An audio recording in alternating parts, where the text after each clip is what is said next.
when I first started climbing, I was the queer individual, the gay individual. Now I'm kind of like the trans individual. Then the community is coming around to that. Welcome to our viewers. I'm Christopher Smith, and this is Live from the Tent with Ramble. Today, our guest is Aubrey Runyon from American Alpine Club, in which she's the Front Range Chair here in Colorado, and also known as the Mayor of Eldo. And we'll get into that a little bit more. Feel free to introduce yourself to our viewers. Yeah, my name's Aubrey Runyon. I've been climbing for 23 years. Live here on the Front Range for a little while, since like 2016, and yeah, do a lot of volunteer work in the climbing community and climb a lot when I can. Outstanding. So you grew up here in Colorado? I grew up in Idaho. Idaho? Yeah, southeastern Idaho. Okay. So how'd you end up out here? To be closer to Eldo. I literally moved here to be closer to that canyon. Yeah, it's my happy place. That's fantastic. So you were climbing well before you lived in Colorado? Oh, yes. Yeah. Nice. And what do you do to pay for your hobby, which is kind of an obsession? Yeah, well, I'm a pro climber, which helps some income there, but I also work in sales, and I've worked in like marketing and sales for a very long time as well. And yeah, I've also worked in the music industry for a long time. Just really busy human. Yeah. You want to tell me a little bit more about that music? I'm a ghostwriter. I've been a ghostwriter in nice. the emo, mostly emo, screamo, some folk music. But yeah, I've been a ghostwriter for about 14 years. Without disclosing, would I know Probably. any of the music? Probably. We will have to discuss off camera. So, digging a little bit into like, you know, the kind of beginnings of who you have evolved into, like climbing more specifically, like how did you get into climbing? Well, it's complicated. I was in a pretty rough spot as a kid, and a local individual just said, "Hey, I see you're struggling mentally. I see you're having a hard time with life, and I want to offer you something that's helped me." And yeah, kind of just got me into climbing, taught me how to climb, and here we are, still going all these years later. Haven't stopped yet. Don't stop. What was that first real experience of, you know, things kind of clicking and being, you coming into this consciousness of, oh, I think I could do this? Oh, like day one. Climbing is so natural to humans because it's just like we're just like monkeys that climb. It's just like no big deal. So like, yeah, like my first time ever climbing was at City of Rocks in Idaho, and just being introduced to such a beautiful place and just being kind of just let loose, like just get up there and do your thing. I was like, okay, cool, and like gave me like a basic rundown and just got after it. So a very unique way to learn climbing compared to the nowadays, but yeah, it definitely just clicked right away. It was very, very much just, I felt at home on the wall. Wow. So you're a professional. At what point did you kind of kick it up to the next level and say, I'm going to do this professionally? It was a weird arc, I guess. I don't know. Because I never cared. I still don't really care, if I'm being totally honest. I just want to climb, and I just want to have fun. And I just want to like do good in the community. And over like my first 10 years of climbing, I just climbed a lot. And it's convenient that I'm a social butterfly and just talk to everybody. So I just got to know a lot of people. And then they're like, oh, hey, well, don't you climb a lot and you're doing these cool things? Like, you cool with like throwing our brand on your shirt? I'm like, I don't care. And it just evolved from there. But it was never like a goal, and it's still like, I just don't really, it's not something I put a lot of stock in. Like it's a fun way to bring in some income, but it's not something I really hold in high regard. I just don't really think it matters all that much to the average person. Which is, you know, along that adage of, you know, as long as you're enjoying something, it's not really work. Yeah. What barriers or limitations have you faced or continue to face in the sport? I don't know if there's many limitations because nature really is the great equalizer, but just over my 24 years of climbing, 23 years of climbing, whatever, like when I first started climbing, I was the queer individual, the gay individual. Now I'm kind of like the trans individual. Then the community is coming around to that, like to be more inclusive in those spaces, but it's taken a long time, and I would say that's like that was the biggest challenge, was just like finding community within the community. But yeah, we're getting there. We're doing the thing and having a really good time with it. Nice. Yeah. So, moving into this amazing accomplishment that just transpired. How did you earn the moniker Mayor of Eldo? Well, it kind of goes with the accomplishment. It's just not many people will go to one area and just climb a ton. And I'm kind of known for that. I love Eldo. I love it a lot.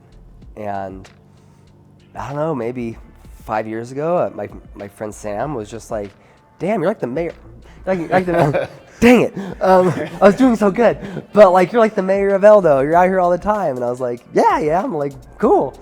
And but I made the joke that I couldn't actually earn the title until I hit my 10,000th pitch in the canyon.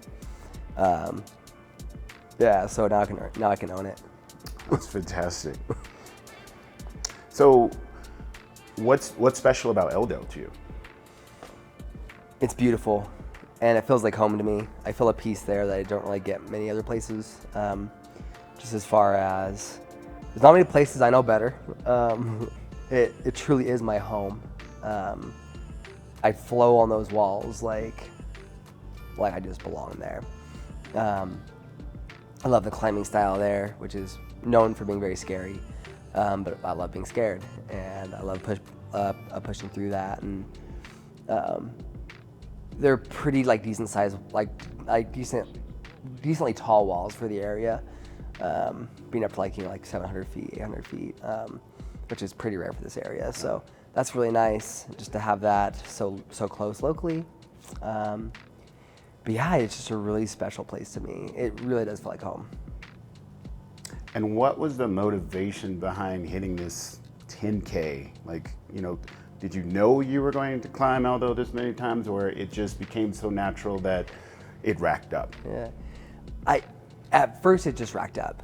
It was just, before I moved here in 2016, I had about 500 pitches out there, like total. And, maybe, like I'm like, once again, I moved here for the canyon, so I was obviously, as soon as I moved here, I was just all the time there. And then over the last couple of years, I was like, hitting big like milestones, hit that 5,000th pitch, and I was like, oh sweet, I'm like putting some big numbers in here, and then hit that 8,000th pitch, and then at the beginning of this year, I hit the 9,000th pitch, and I was like, oh, okay, like, and it's kind of funny because like the whole 10,000 thing was always just like a personal, like, it was like a small personal goal. It was like, I just want to hit that even, that like sweet even number. And I was like, let's just see what I can get done.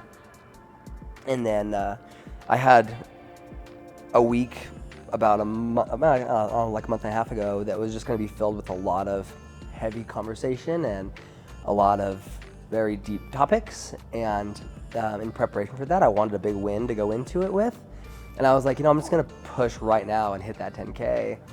So over the course of like 2 weeks, I did like 250 pitches and was just raging on the walls, just trying to get that number done. Just, once again, it was just like a personal goal, but it was something that means a lot to me personally.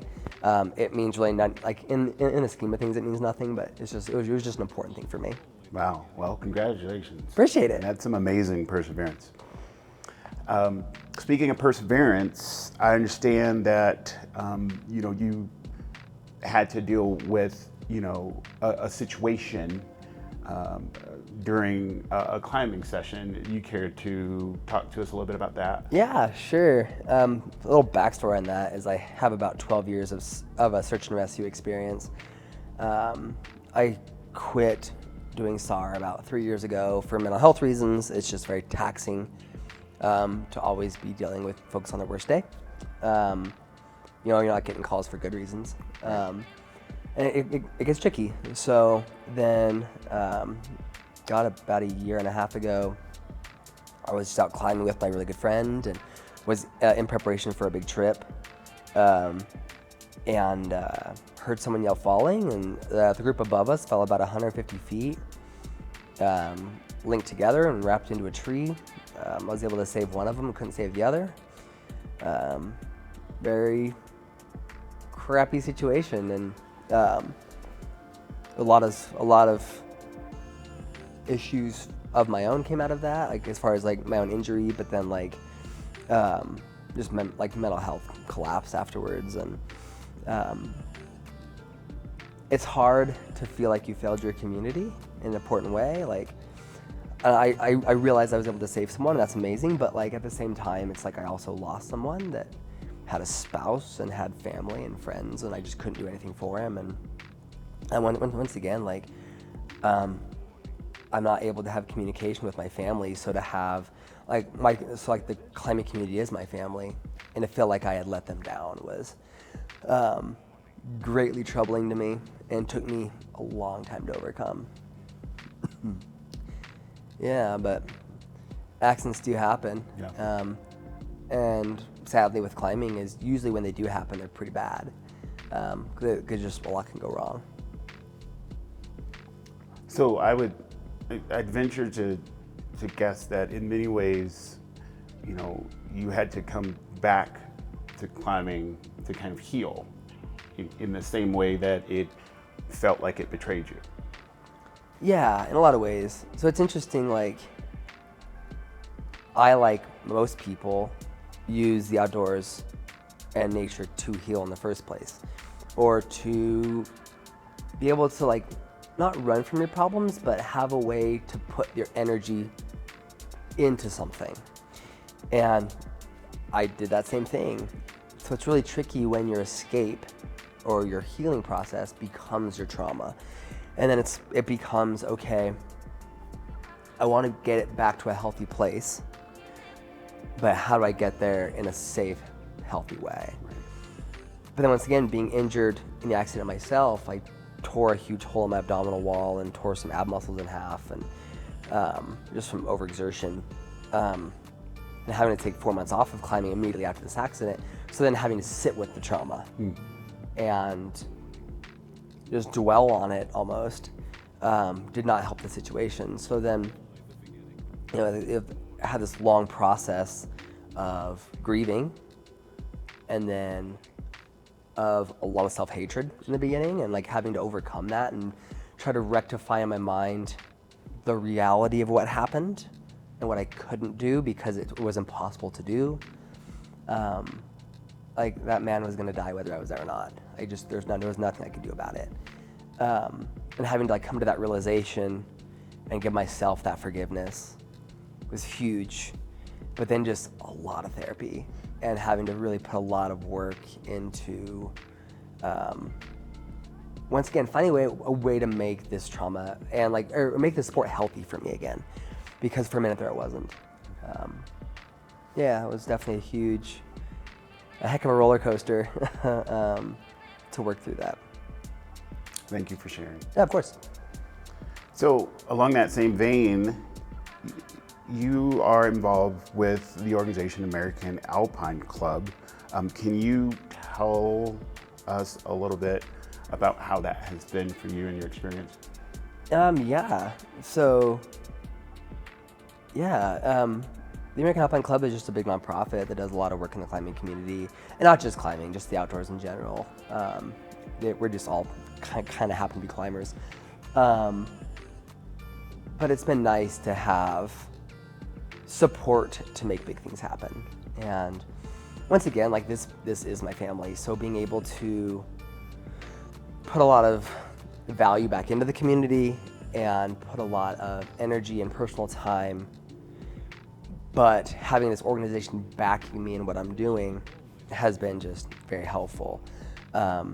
because I can do this on my own, but it won't have near the impact it would have having this collective around me. So it's been really nice to have, once again, like this large organization essentially supporting me what I'm doing. So yeah, I run the Front Range section, which essentially I'm like a player coach. I just like oversee everything going on in the volunteer side of things and just the outreach in of our local communities here in Colorado. And yeah, it allows me to do, like, I just am very focused on the DEI spaces and giving community, like once again, like back when I started climbing, there just wasn't a queer community. And then realizing that there also wasn't a BIPOC community and there wasn't an adaptive climbing community. So it's like, okay, we need to make these spaces exist because all of us can climb and everyone deserves to see people like them climbing. So being able to put a lot of work into these different spaces and make everyone feel welcome in this community. So it's been really nice to, once again, just put a lot of work and a lot of time and energy into my family, making my family as diverse as it can be. That's great. Why would you say, just overall, that an organization like AAC is important to a person who's not involved in climbing? Like, why is the work so important? Well, there's a lot of things the AAC does that is very important to people even that aren't climbers. As far as like taking care of climbing areas, which a lot of times are also for other recreation. So these are also hiking areas that we're partaking in, and doing a lot of trail maintenance and doing a lot of work to keep the areas clean and pristine as we can. Because just, yeah, we're impacting our user group, but we're also impacting other user groups. And it's very important that someone has to put the work in. And if we can do that, then we should do that. And they also do a lot of work in the mental health space. There's this thing called the Grief Fund that I personally took advantage of. My apologies. But essentially is just connects you with a grant for therapy and for mental health help after you've seen bad things. So like we just discussed, like being able to reach out and say, I am hurting in a way I wasn't expecting to hurt and I need support in this. I'm really struggling. And them just stepping up and saying, yeah, we have this for you, was a lovely thing. And it had nothing to do with the fact that I work within the organization. It's available to anybody, and it's a beautiful program. But there's a lot of these, just a lot of these programs that impact a lot more than just climbing, and it's really a beautiful thing there. Yeah, that is amazing. What misconceptions do people usually have around the sport in general? That is tickling my throat. Misconceptions in general is that, and I know it's weird saying this after the story I just told, but that it's super dangerous. It is as dangerous as you make it. If you're climbing in dangerous areas, as Eldo is, yes, you're putting yourself in more risk. But 90% of climbing or more is extremely safe, just with very basic, I mean, it's safe within your own hands. Like, you create the safety. It's just some areas are harder to do that. But I think that's like the biggest misconception I get, is that it's this insanely dangerous thing, and that like, and this big thing about like, well, I'm afraid of heights. Like I hear that so often, and it's like I know a lot of climbers that are afraid of heights as well, and I always joke that that's the point of the rope. That yeah, you're allowed to be afraid of heights. That's why we have the safety in place to keep you there where you belong. Yeah, that makes sense. I mean, I myself am not a climber, but I could see the benefits and some of those fears that would bubble up in me as well. Oh, for sure. And I think that's what's beautiful about climbing, is it allows us a way to safely and actively overcome fears, where you can be afraid of heights, you can be afraid of the outdoors in any which way, But you have this vessel to overcome that and get to spend time with friends and people you like value, which is also very, very fun. Overcoming fears together in like these beautiful areas of our world. Nice. What would you say is a great like entry point into climbing of people that are interested, or someone who might be thinking, you know, we don't do that. You know, we don't. Where I'm from, we don't do that. Why would we go do that? Like, what's a good entry point? So there's like two main vessels to that. If you want to just get into the sport in general, would just be going to a climbing gym.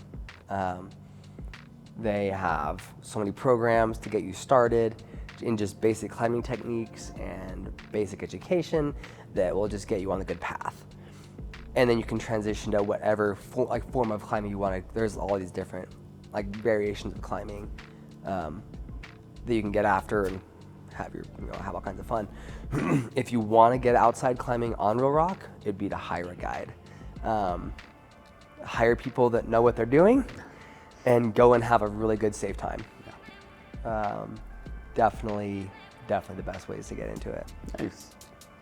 And then, you know, have you seen in your time, have you seen much growth in some of these areas that obviously you're interested in, like, you know, BIPOC and LGBTQIA groups, queer groups, or just like the opposite of what's portrayed on every magazine? And you know, there's been a huge growth in the DEI space in climbing, and it has been beautiful. I am so psyched to see it in the last like 5 years. There's now a ton of BIPOC climbing organizations, a bunch of queer climbing organizations. We have amazing adaptive climbing organizations to help folks with all kinds of disabilities get into climbing. Like, the push is there, and I am psyched to see it. To see this community used to just be the old white guy club, and like to see it transform into this beautiful community of that's just as varied as our community at large. It's really rad to see. Nice. I am psyched, super psyched. Where do you see yourself in 10 years? I have literally no idea. I don't know where I see myself next week. I've been really busy. I've been, like, I don't know. It's kind of interesting. Like, I have a lot of experiences that run very deep in the outdoors. I've been a guide for a long time. I've worked in all these, in like search and rescue, and have that mentality as well. And then like doing a lot of work in like rope access work, and just done a lot of this different kind of things. So I spent a lot of time giving talks lately, a lot on grief specifically, because I think it's this component of the outdoors that's not often talked about. Nature's pretty unforgiving, and a lot of people have lost friends in nature to any number of things, and to be open about that is very important, because people don't realize how common that is. So like, I just gave that talk in San Diego, and having, you know, like 20, 30 people come up to me after the talk saying, oh, I lost someone in a hiking accident. I lost someone in a this accident, or a climbing accident, or someone lost someone in a mountaineering accident. It's like, and they're like, we thought we were alone in this. And it's like, well, you're not alone. There's this community of folks that are also grieving, and to know that we have each other is very important. Because you also don't know when trauma is going to hit you. And once again, like, I was in search and rescue for 12 years, and having this, I've been on hundreds of calls to all kinds of horrific accidents, and it just never really got to me. It was always just, this is my job, this is what I'm doing. Again, the over time got to me, because it's just a lot to dwell on all the time. But then all of a sudden, this random stranger I had die in my arms last year just absolutely sent me spiraling for no known reason. But you don't get to choose your trauma. It's just, here we are. So that's been my big focus lately, is raising this issue of mental health in the outdoors and making it very known that this community exists. There's a lot of support for this community. It's just not talked about that often. So I think I've kind of been transitioning into the space of talking about hard things publicly, which I don't know if that's good or bad, and I don't know where I'll end up in 10 years, but it's where I'm at right now. And so yeah, I might just try to see that through and see what good we can do out here to folks that are hurting. That sounds like a 10-year plan to me. It's a plan. We'll see. I just don't know where it's going to lead me. And I try to not. I was raised in a way where I had very limited control of my life, and to have this time now where I'm just so hectically busy all the time, to be able to just kind of roll with this process of just what the need is, what I visualize the need as being, and then just putting my resources into that. I just want to support my family and support my community in whatever way it needs in the moment. And I just, luckily or unluckily in ways of trauma, just have the knowledge to work with that. So yeah, that's where all my time's going. So I'll probably be doing the same thing in 10 years. It just might not be the same focus. Well, it's still beautiful. It's tiring, but it's worth it. Speaking of tiring, what's the next location? What's the next dream climb on the agenda? Man. I was supposed to go and climb in Southern Australia in 2020. Right at the beginning of 2020. And then something happened, I don't remember, but all of a sudden travel got a little complicated. So I was never able to make that happen. And I just love to experience new areas with new people. And I love to meet new people and just see all these different communities interact with climbing differently. And it's a beautiful thing to learn the different, the way that they interact with it, and their cultural ways of climbing. And which is actually why I so badly wanted to go to Australia, because they have these really weird styles of climbing. And I was like, that was fun. Let's go try that. But yeah, I don't have any legitimate goals coming up, or legitimate spots coming up. I'm just trying to keep my head above water on the busyness factor, and we'll see what happens when I get there. But I would love to make that trip happen eventually. That's definitely a big dream. Yeah, it sounds like it'd be awesome. Yeah. Well, that's all the questions I have for you today. This has been great and informative, and I am so glad you made time to share some of your experiences with our viewers today. Appreciate you having me. Well, thank you so much. Yes.